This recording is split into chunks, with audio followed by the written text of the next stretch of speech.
A carbide burr tool is commonly used in port matching intake manifolds to cylinder heads as part of performance engine building because it allows a machinist or engine builder to precisely align and smooth the airflow path between the two components.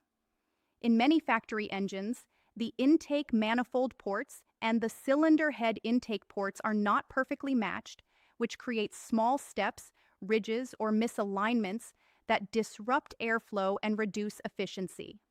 By using a carbide burr tool attached to a high-speed rotary tool, the builder can carefully grind away excess material from the aluminum or cast iron surfaces, gradually reshaping the intake openings so that the manifold and head ports transition smoothly into one another without sharp edges or restrictions.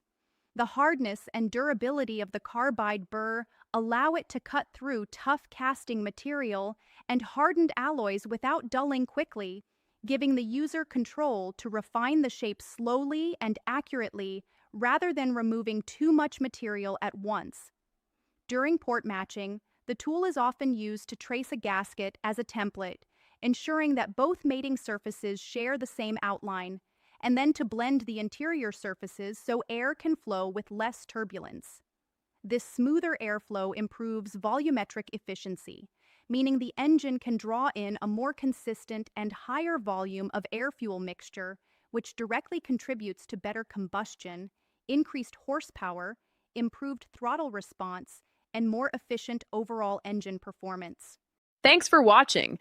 If you're looking for high-quality American-made carbide burr tools that are built to cut faster, last longer, and help you get the job done right, visit our website today. We keep our American-made carbide burr tools in stock and ready to ship, with same-day shipping available on orders placed before our daily cutoff time. Whether you're working on metal fabrication, porting, welding, automotive projects, or precision grinding, we've got the carbide burr you need. Visit our website and order yours today.